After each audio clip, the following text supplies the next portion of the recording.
کوئی ایک لمحہ آپ کی زندگی کو تبدیل کر دے تو کیا ہوگا؟ اگر بائبل مقدس کا کوئی ایک حوالہ ایسی امید فراہم کرے جس سے آپ ماضی کی تمام تلخ باتیں بھول جائیں اور آنے والے وقت کے لیے پر امید ہو جائیں تو کیا ہوگا؟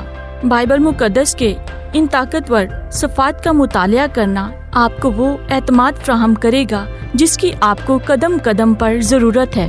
یہ کلام ہم پر خدا کی مرضی کو ظاہر کرتا ہے جو ہمارے اندر زندگی بھرنا چاہتا ہے۔ اس کے وعدے ہماری زندگی میں تکمیل کے منتظر ہیں، اور انہی میں سے ایک وعدہ یہ ہے کہ وہ آپ کو کبھی تنہا نہیں چھوڑے گا، وہ آپ کو کبھی رد نہیں کرے گا۔ خدا اپنے وعدے کے مطابق آپ کو چنتا اور بلاتا ہے۔ آپ کی زندگی کس قدر تبدیل ہو جائے گی جب آپ کو یہ پتہ چل جائے گا کہ اپنی زندگی کی ہر ایک آزمائش پر آپ فتح مند ہو سکتے ہیں کیونکہ خدا آپ کے ساتھ ساتھ ہے۔ کیا اس بات پر یقین کرنا مشکل ہے کہ تقریباً 2000 سال پہلے لکھے گئے یہ سادہ سے الفاظ کی ترتیب اتنی زبردست ہو سکتی ہے؟ یہ کون سا باب ہے؟ رومیو باب نمبر 8، جو بائبل مقدس میں ایک عظیم ترین باب ہے۔ عزیزو، میرا نام ڈیوڈ جرمایا ہے۔ بائبل مقدس خدا کی طرف سے زندگی دینے والا کلام ہے، اور رومیو باب نمبر 8 میں ہمیں ایک نئی حقیقت ملتی ہے جس میں یہ بیان کیا گیا ہے کہ مسیحی ہوتے ہوئے ہمیں دکھ اٹھانا ضرور ہے۔ اس کو آسان الفاظ میں یوں بھی سمجھا جا سکتا ہے کہ دکھ اور قربانی کے بغیر کامیابی ممکن نہیں، اور میرے آج کے پیغام کا عنوان بھی یہی ہے، یعنی دکھ اور جلال۔ ہمارے سلسلے کا موضوع ہے رومیو باب نمبر 8، بائبل میں ایک عظیم ترین باب، اور پالوس رسول اس میں ہمیں بیان کر رہا ہے کہ ہم سب کو جلال کی ضرورت ہے، لیکن اس کے لیے دکھ سہنا ہوگا۔ اس میں ہم اس بات کا جائزہ لیں گے کہ کیوں دنیا کی مشکلات اور دکھ ہمیں خدا کے جلال تک لے جاتے ہیں۔ لہٰذا اپنی زندگی میں دکھوں اور پھر خدا کے آنے والے جلال کے متعلق جاننے کے لیے اس پروگرام کو آخر تک دیکھتے رہیے۔ زندگی کے سفر کے اس پروگرام کو دیکھنے کا بہت بہت شکریہ۔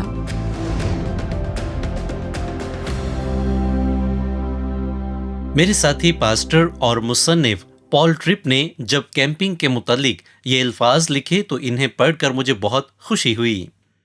اس نے کہا، کیمپنگ کا جو سب سے بڑا مقصد میرے ذہن میں آیا ہے وہ کسی بھی شخص کو گھر کے لیے ترسانا ہے۔ کسی جنگل میں جا کر اپنا خیمہ لگانا پہلے دن بہت دلچسپی کی بات ہوتی ہے، لیکن 3 دن کے بعد اسی خیمے میں سے بدبو آ رہی ہوتی ہے۔ پہلے دن لکڑیوں پر کھانا پکا کر کھانا بہت اچھا لگتا ہے، لیکن 3 دن کے بعد لکڑیاں ڈھونڈتے ڈھونڈتے جب تھک جاتے ہیں تو بہت برا لگتا ہے۔ جس ندی کے بارے میں بتایا جاتا ہے کہ اس میں بہت ساری مچھلی ہیں، پوری رات محنت کرنے کے باوجود بھی آپ کے ہاتھ کوئی مچھلی نہیں لگتی ہے۔ اتنی تغودوں کے باوجود بھی آپ کے ہاتھ دریا کے اندر کی صرف جڑی بوٹیاں آتی ہیں، اور جب آپ کو 4 دن ہو جاتے ہیں تو آپ کی کمر میں درد نکل آتا ہے، اور آپ کے پاس کھانا پکانے کے لیے لکڑیاں نہیں ہوتی اور ان کو چننے کے لیے ہمت نہیں ہوتی۔ آپ کو اپنے گھر کی بہت زیادہ یاد آنا شروع ہو جاتی ہے جہاں پر بآسانی آپ کو ہر وقت کھانا میسر ہوتا تھا، اور یوں اس مشن کا مقصد پورا ہوتا ہے۔ اور تب آپ گھر جانے کے لیے انتظار کرنا شروع کر دیتے ہیں اور یہ سوچتے ہیں کہ شاید گروپ میں سے کوئی یہ کہہ دے کہ کیوں نہ ہم اب گھر واپس چلیں۔ آپ کے 4 دن کے اس ٹرپ نے مقصد کو پورا کیا۔ اس نے آپ کو اس قابل بنا دیا کہ آپ گھر کی تعریف کریں۔ ہماری دنیا کوئی پھولوں کی سیج یا تفریح کا مقام نہیں ہے، بلکہ یہ دکھوں سے بھری ہوئی ایک وادی کی طرح ہے، اور یہاں پر ہم نے اپنے آپ کو اگلے مقام کے لیے تیار کرنا ہے۔ یہاں پر ہم نے تیاری کے عمل سے گزرنا ہے اس مقام کے لیے۔ رومیو باب نمبر 8 کے اگلے حصے میں جس میں کہ ہم آج داخل ہونے والے ہیں، اس کو سمجھنے کے لیے ہمیں یہاں کا اور پھر اس کے بعد کی زندگی کا فرق پتہ ہونا چاہیے، اور ہم اس کی آیت نمبر 16 سے آغاز کریں گے جہاں پر دکھوں کا اور جلال کا فرق واضح کیا گیا ہے۔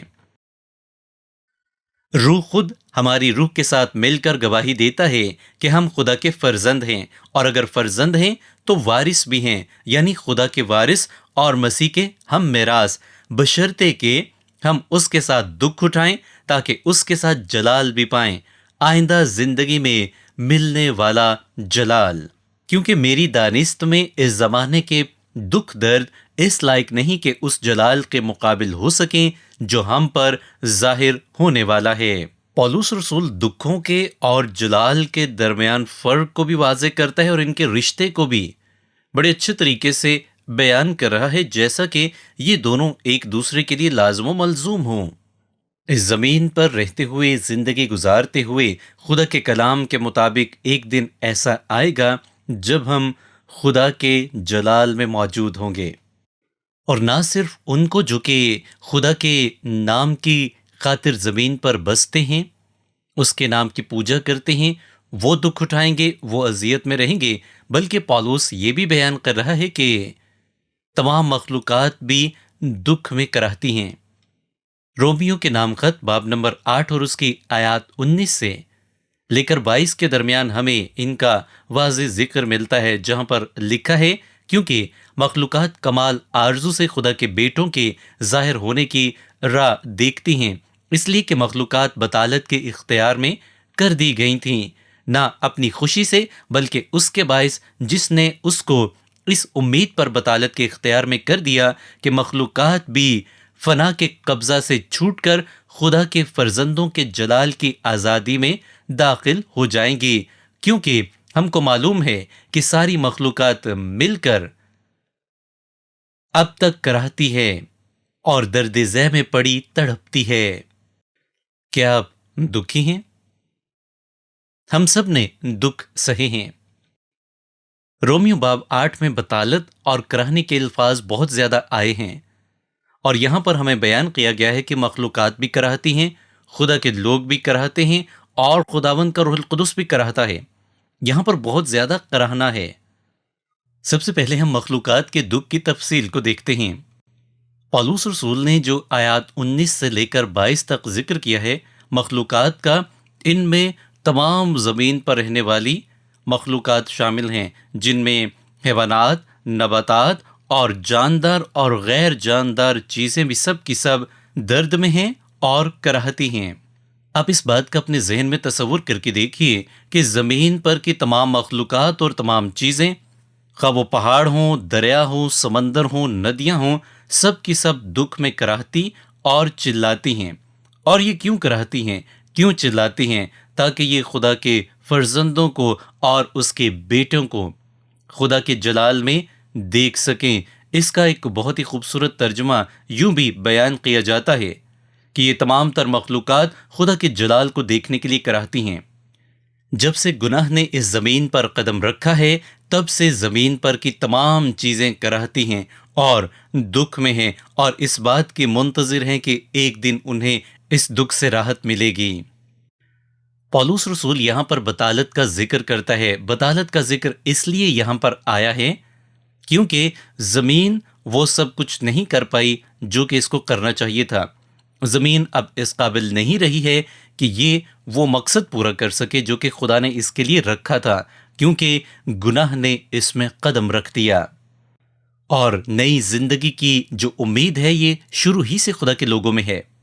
اور یسایا نبی اسی بات کے متعلق بیان کرتا ہے 35ویں باب کی پہلی آیت میں، بیابان اور ویرانہ شادمان ہوں گے اور دشت خوشی کرے گا اور نرگس کی مانند شگفتہ ہوگا۔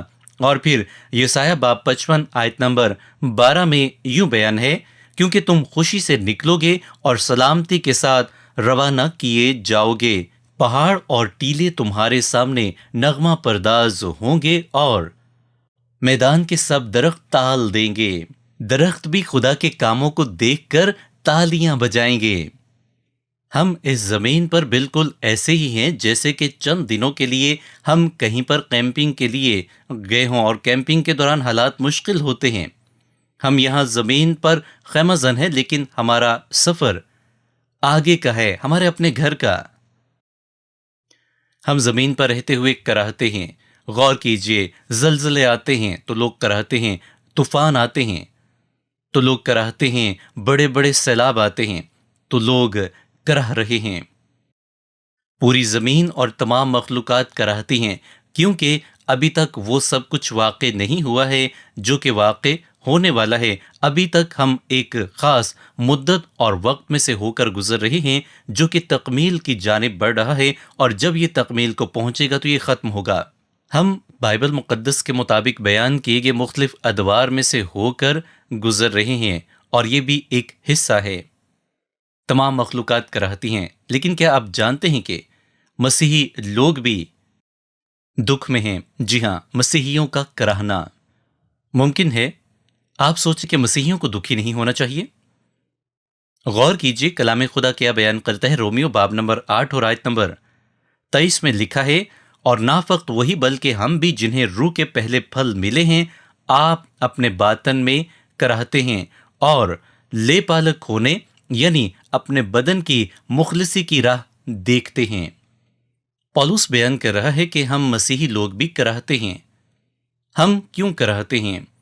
میں اس کی 3 منفی اور 3 مثبت وجوہات آپ کو بیان کروں گا، لیکن اس سے پہلے کہ میں اس میں آگے بڑھوں، میں آپ کو ایک بات واضح کر دوں کہ یہ وہ پیغام ہے جس کے متعلق زیادہ تر مسیحی مبلغین پیغام نہیں سناتے ہیں. ہم جانتے ہیں کہ خدا ہم سے پیار کرتا ہے، اور خداوند کا روح القدس ہم میں بستا ہے، اور خدا ہمیں نجات دیتا ہے. اور کلام خدا میں بھی یہ بات واضح ہے کہ خدا کے اطمینان جو سمجھ سے بالکل باہر ہے تمہارے دلوں اور خیالوں کو یسوع مسیح میں محفوظ رکھے. اور پھر لکھا ہے، پس اب جو مسیح یسوع میں ہیں ان پر سزا کا حکم نہیں. ایسا اس لیے ہے کیونکہ آپ کو زمین پر رہنے کے لیے بنایا نہیں گیا ہے. آپ کا مستقل ٹھکانہ زمین نہیں ہے، بلکہ یہ آپ کا عارضی ٹھکانہ ہے. ممکن ہے کہ آپ سوچیں کہ آپ کی زندگی تو بہت اچھی گزر رہی ہے، آپ کلیسیا میں بہت اچھے سے کام کر رہے ہیں، آپ کے پاس تمام آسائشیں موجود ہیں، ایک بڑا ہی اچھا پیار کرنے والا گھرانہ موجود ہے، آپ کی زندگی میں تو کوئی دکھ نہیں ہے، کوئی کراہنا نہیں ہے. لیکن اس کے باوجود بھی جب آپ غور کریں گے اور کلام کو پڑھیں گے تو آپ جان پائیں گے کہ دراصل آپ کراہتے ہیں. کیا ایسا ہے؟ سب سے پہلی بات یہ ہے کہ ہم دنیا میں گناہ کی موجودگی کی وجہ سے کراہتے ہیں. کیا خدا کا کلام ہمیں واضح طور پر اس کے متعلق بتا نہیں رہا ہے کہ دنیا میں گناہ ہے؟